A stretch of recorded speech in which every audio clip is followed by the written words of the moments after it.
سواد نیوز مینوال سویل باچا د وخت تیندور ډاګ نستاس په درانه خدمت کې حاضر یم او زموږ سره د پښتنو د زړونو خوشحالولو یو داسې اکټر منو هغه موجود دی. یو پروګرام لا د افتتاح په غرض راغلی وړی غوښتل چې د سره یو څو خبرې وکړو. ستړی په شئ. السلام علیکم جی. څه حال دی جی؟ ژوند څنګه تیریږي؟ هلې ځلې څنګه دي د زندګۍ؟ بس حال خو ډېر سخت دی، نقل پکې نه کېږي.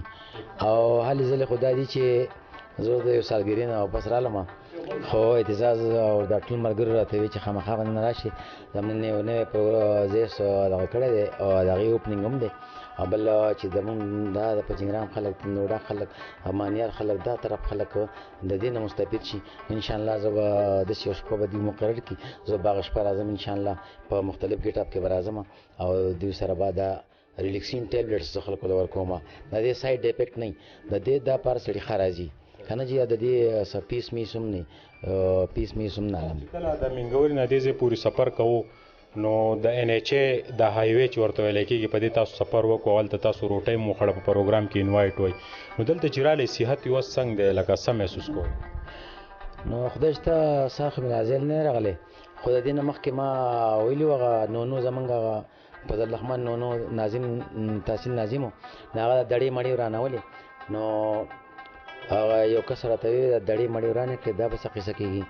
نو ما وی د چا دړې د چا بوډونه مات شو، د ډېرو ډېرو دوکانونه مات شو، دا په دې قوم باندې یو ډرون حمله ده، د بازې بازې هوټلونه مات شو.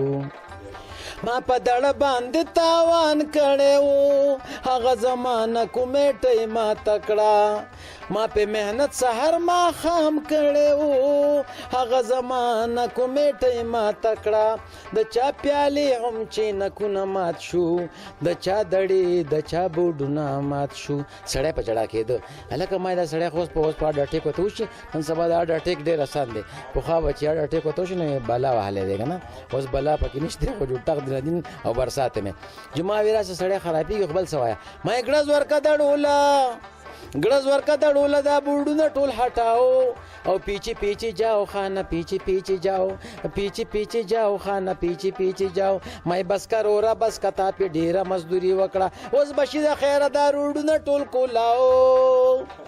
دا روډونه کولول د ملک هم پیدا ده، د عوام هم پیدا ده، خو چې کار یې پې زر تر زره وکړی یا په دې شاته زمونږ نه شاته په دې کلي اخوا خوړ دی که نه جي، وچ خوړ دی، اوبه پکې نشته، په دې باندې دا روډ بوځئ که نه. دا خلکو له څه تکلیف ورکوئ؟ دونه طالبان هم رانې نه وکړی لکه دوی چې وکړو که نه جي.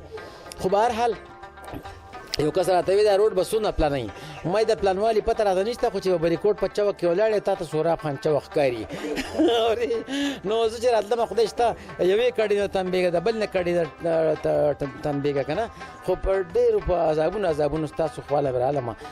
دا یو کلوټ چې کله جوړېږي که نه په دې باندې شپږ میاشتې لګي، او په بهر دنیا کې یو میټرو برج چې دی هغه په ګنټو باندې لګي. نو د دې حل نه به کله اوس تاسو په ذهن کې داسې راتلونکي مستقبل کې نه چې یاره دا مشکلات به ختم شي، دا کلوټ چې دی دا به بیا په ورځو په حساب جوړېږي او د کلونو په حساب نه؟ د دې اسانه طریقه دا ده، یو خو پکې سمټ هم نه لګي، شګه ما پکې نه لګي، څنګه چې د اوسپنې راپلونه وړي دي که نه چې دا دې پکې برابر کېدي او دننه نړۍ دې وکړي هغه د سیمټ کې پیپونه دې پکې غټ غټ کېدي، هېڅ چل هم نشته. دې وچېدو ته به دغه کې دا پخواني خبره ده، موږ به دانې راوړې، جوار غنم به راوړو، په کوټه به یې خواره کړو، خپې به یې پکې والې، نو هغه به چې وچېدل وچې کړنګار به یې وکړو، نو موږ بالو ژرندلې وړې. دا دغه شی دی. چې واله چې د خلکو د ابا او اجداد د قبرونو د مړي راوایستل سیټ ته کړل، بیا بوډونه یې هټاو کړل، بلډینګونه یې هټاو کړل، روډ حق ناپ دی. په دې حواله په ذهن کې څه خبره شته د کتونکي دا وخت ګوري؟ هغه ورځ موږ یو خبر قانون هغې لاندې بل خبر و، چې بل موږ وکړو هغې لاندې بل خبر و. نو هغه یو کس پکې راپاڅي لکه څه کوئ ځان له مقبرې له ځمکه ولې خدای خوا نه کړی، هغه دا پنځم مړی دی په ما له پاچاک دی.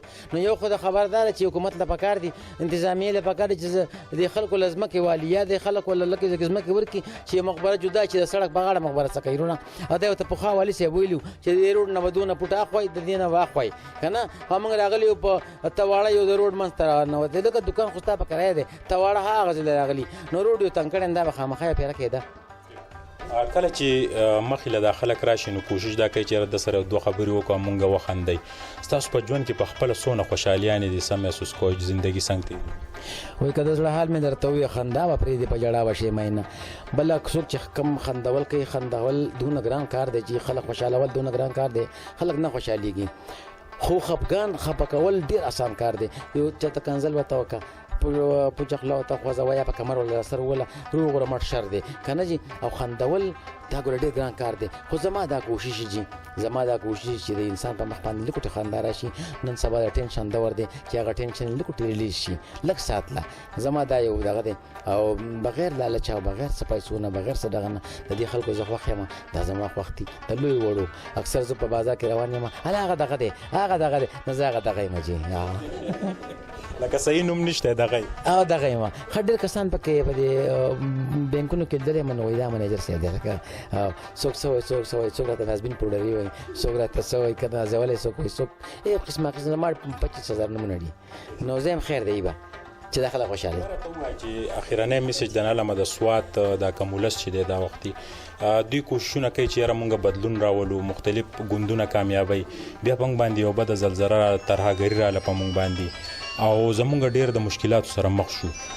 بیا هم مونږ د هغه مسلو نه نوځو، خپل بچی تعلیم نه لرې ساتو، په غلطو باندې ورپسې یو. نو ستا د منو څه داسې میسج دی دا وخت زمونږ سکرین حاضر دی چې د قوم ته د سوات خلکو ته بالخصوص یو میسج ورکړي؟ زما خو د سوات قوم ته دا میسج دی چې طالبانیزیشن شروع شو، او د هغې نه پس بیا سیلابونه پکې رالو، زلزلې پکې شوي دي، او زمونږ د سوات بچی ښځې نر ټول لوی واړه هغه ډسټرب شوي دي. خو د دې اجر به الله پاک موږ له راکوي. خو دا خبره ده چې بچی د تعلیم نه مه منې کوئ، که هغه لوري او که هغه زوی. تعلیم یوازې د نوکرۍ دپاره څوک نه کوي، تعلیم د دې دپاره کوي. د والي صاحب په زمانه کې به مشرانو خلکو خبره کوله، دومره تعلیم وکړه چې د والي صاحب میرزا شي، چې د باچا میرزا شي. هغه خبرې کټ دي چې زما خپل زوی په کوټه کې سبق وایي، موږ په خپل دغه باندې میرټ باندې شوی دی، په خپل ځان دغه کړی دی. نو زه د ټول قوم ته وایم چې تاسو تعلیم یافته شئ او تعلیم یافته جوړ کړئ کسان. نو انشاءالله دا سوات دی، دا به لږې ورځې پس انشاءالله لږې ورځې ته ځکه یم چې دا عمر ډېر زر روان دی. انشاءالله دا سوات په د دنیا سوټزرلینډ بیا دا به ډېر ښکلی شي. خو په تعلیم به یې ښایسته کوو، په جي قربان به یې ښایسته کوو، پولیټنس په ځان کې راولئ، د یو بل خپې مه وهئ، د یو بل سره مینه وکئ. او الله تعالی موږ د محبت لپاره پیدا کړي یو، دا نه چې د پالټو لپاره پیدا کړو. ټیک د پارټي په خپل ځای ده، جنډه په خپل ځای ده. په یو کور کې 3 جنډې په یو کور ولاړي، څوک پیپل راټۍ کي، څوک پسه کي، څوک پسه کي، که نه جي. خو نه، موږ ټول یو قوم یو موټی یو، او انشاءالله موږ صبر کړی، موږ دغه کړی دی، او د دې اجر به الله پاک موږ له راکوي. او تعلیم ډېر ضروري شی دی، تعلیم ډېر ضروري.